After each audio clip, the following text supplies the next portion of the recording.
Welcome to week 2 of Orchard Church's Missional Community Teaching Series on Advent. Last week, in week 1, we learned that the word Advent is derived from the Latin word adventus, which just means coming or arrival. In this period of the Advent season, we observe an expectant waiting in preparation for the celebration of the birth of Jesus on Christmas morning. This is to recognize that God's people waited for their promised Messiah, Jesus Christ, for a very long time.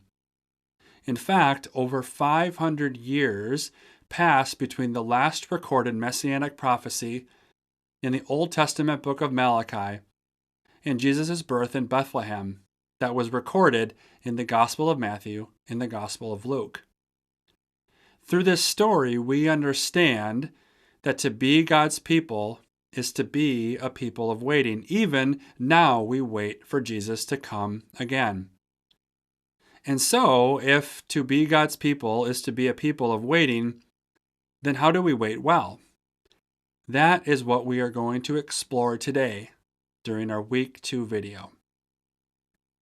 In the Gospel of Matthew, Jesus provides us with a bit of an instruction on how to wait well. He does this in Matthew chapter 25 in what is known as the parable of the 10 virgins.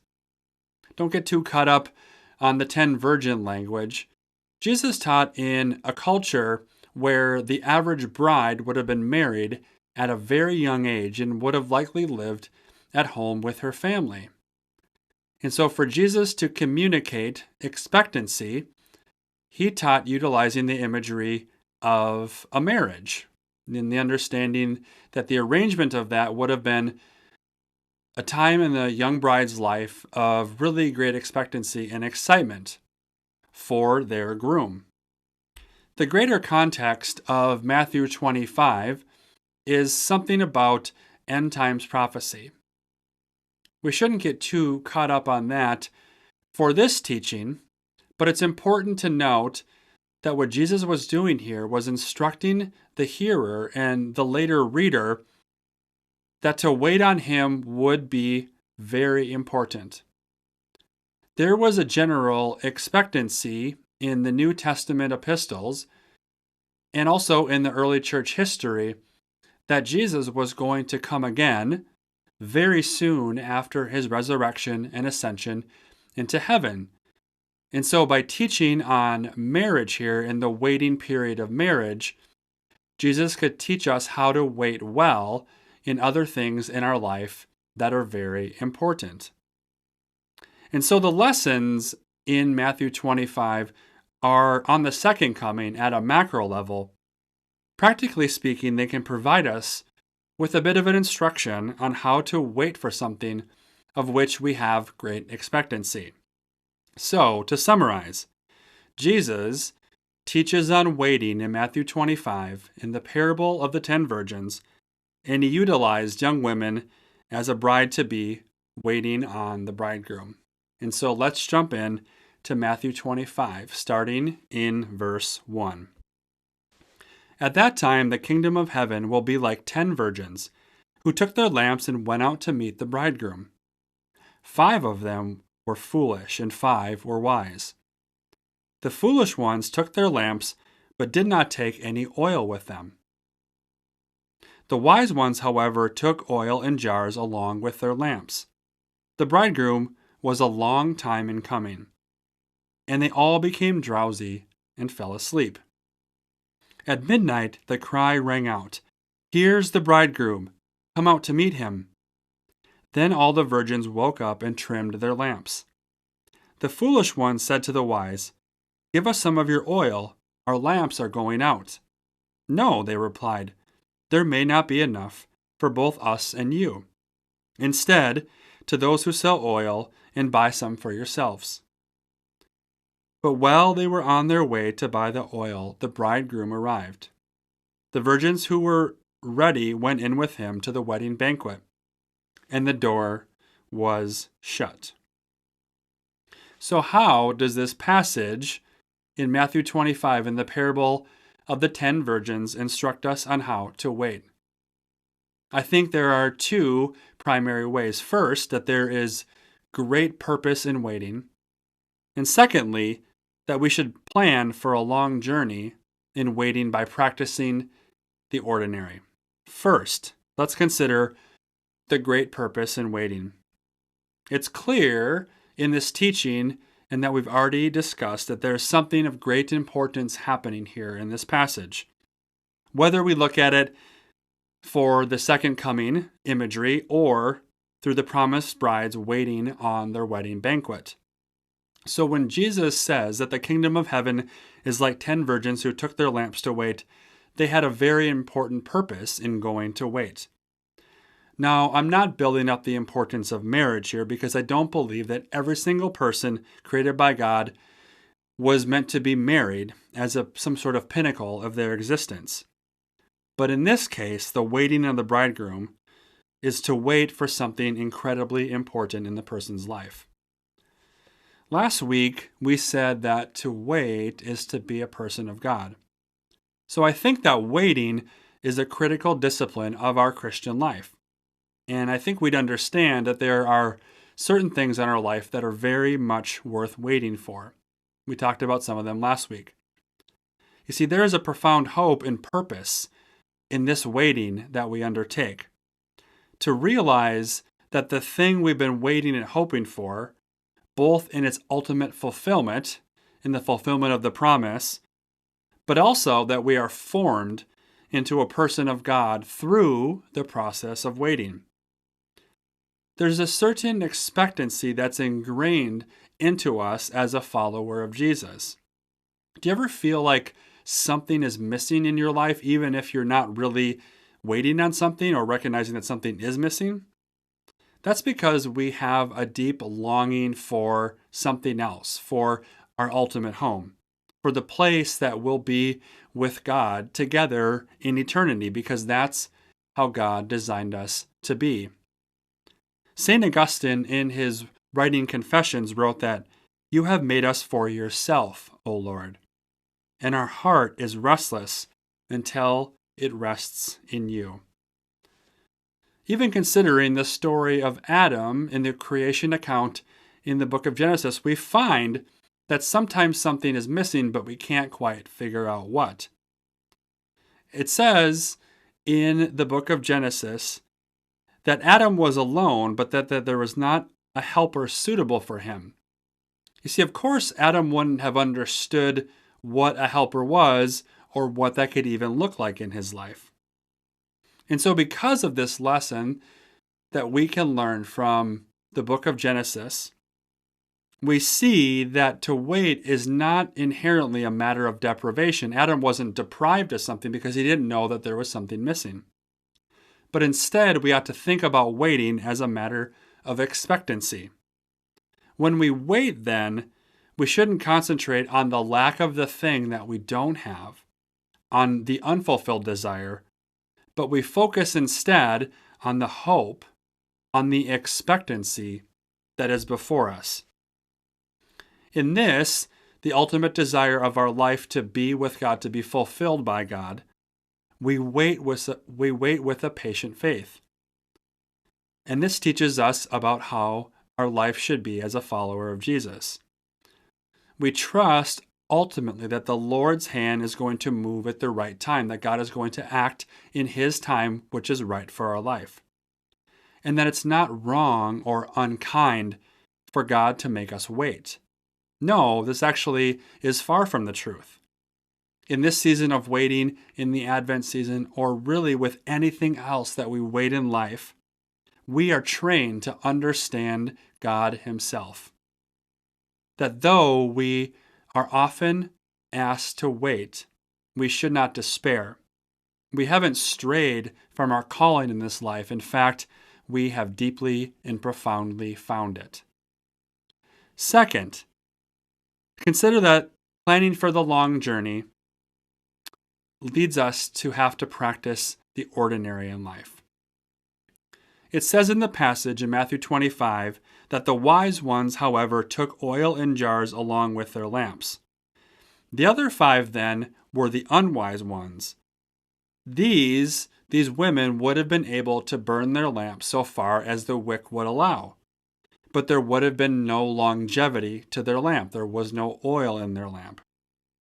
So in this case, it would have been wise to prepare by bringing the oil with them so the flame would stay lit, waiting for the bridegroom for a very long time. Sometimes, and you probably have experienced this in your own life, that to wait for something, to wait on a promise, takes a very, very long time. I think about the Israelites who were exiled in Babylon. There's a very well-known passage in the book of Jeremiah, though it is often utilized out of context. You see, the prophet Jeremiah was writing to God's people who were exiled in Babylon, and he writes in Jeremiah 29, verse 11, For I know the plans I have for you, declares the Lord. Plans to prosper you and not to harm you, plans to give you a hope and a future. You see, God does have beautiful plans for our life, ultimately for our fulfillment in Him, but we often have to wait on Him. You see, we can't be so focused on the future to the fulfillment that we miss out on the process. You see, the greater context of Jeremiah's words in 29:11 are a people exiled in Babylon who were waiting to come home. And so in verse 11, God promises them that He has great plans for them, not necessarily that they will come home soon, though they would in 70 years. He instead, earlier in that chapter, offers them instructions on what to do while they wait, while they are exiled. In Jeremiah 29, verses 4 through 7, so before verse 11 that we know very well, it says this, This is what the Lord Almighty, the God of Israel, says to all those I carried into exile from Jerusalem to Babylon. God says, Build houses and settle down. Plant gardens and eat what they produce. Marry and have sons and daughters. Find wives for your sons and give your daughters in marriage, so that they too may have sons and daughters. Increase in number there, do not decrease. Also seek the peace and prosperity to the city to which I have carried you into exile. Pray to the Lord for it, because if it prospers, you too will prosper. You see, in this case, God is saying build a life of abundance and purpose even in the waiting. Do the things, plant gardens, build houses, have families, do the mundane, regular things of life. Because for you to thrive, you have to invest in your own thriving.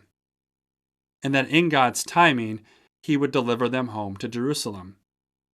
To prepare for the long journey is to tend to the things that lead you closer to God and into the person He is forming you to be. That to help you heal and to help you grow and to help to bless others is to water the grass right where you are. Assuming that you will wait, and you certainly will in life, you should become a person of community, of restoration and generosity, and a deep sense of home and family wherever you are, even in and especially in a period of waiting. It also says in the passage in Matthew 25 that the brides-to-be fell asleep because they were waiting for so long. No matter how different our lives are in our modern context than the lives of the people that would have heard this parable from Jesus, sleep is universal. It is the most absolutely ordinary thing that all of us do.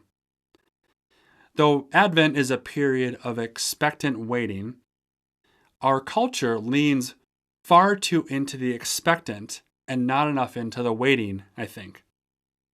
This season is filled with a calendar full of visits to see Santa, to buying presents, and to Christmas partying and decorating and cookies and the like. And for the most part, although we celebrate this and observe it in Advent, our life really looks like this all the time. We are always running and always going, and we always have a full calendar. It's just centered around Christmas during the season of Advent. It's important as God's people to slow down, to actually rest, to take the time, as the virgins did in the passage, to sleep, and to be a people rejuvenated and rested in God. To slow down and to notice the details of the world around us. Or ultimately, I think, we end up missing the point. There's a phrase in the Jewish tradition that's to walk at the pace of a rabbi. In the culture of Jesus' time, the rabbi, and Jesus was one of them, would have walked from place to place, from city to city, village to village, and temple to temple. And they would teach their disciples, the people that followed them, along the way. This wasn't just about learning the information that the rabbi taught, but instead it was to learn their way of life, the way of walking at a rabbi's pace. American theologian Frederick Buechner once wrote that God is a 3-mile-per-hour God.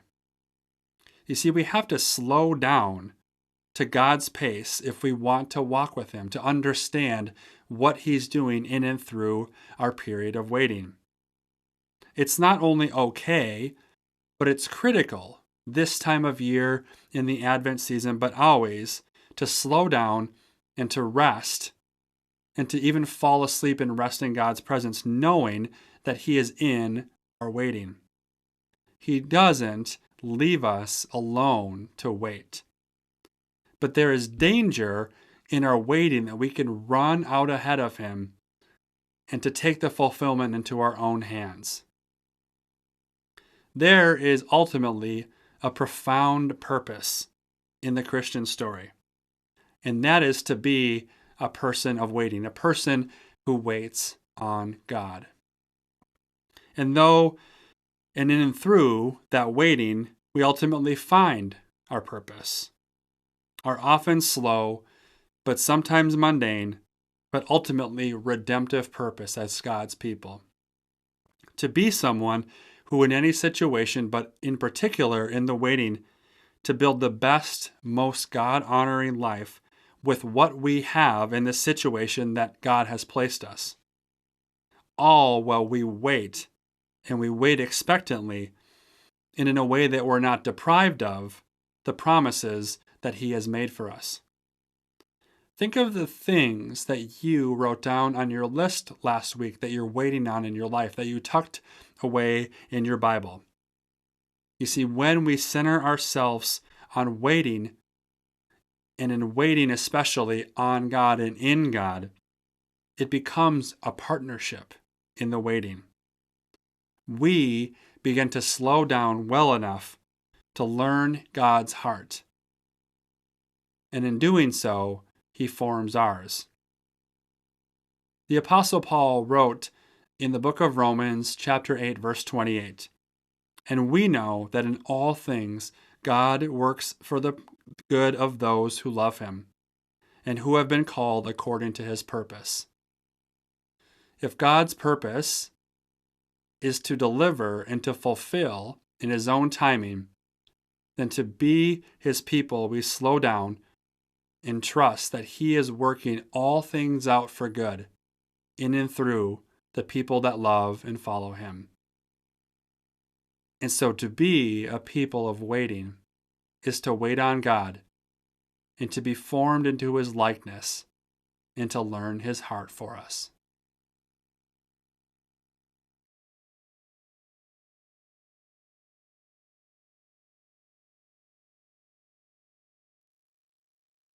In just a moment, this week's discussion questions are going to appear on your screen. When you see them appear, take a moment to pause the video and consider and write down your answers to the discussion questions to help you participate in your missional community discussion this upcoming week.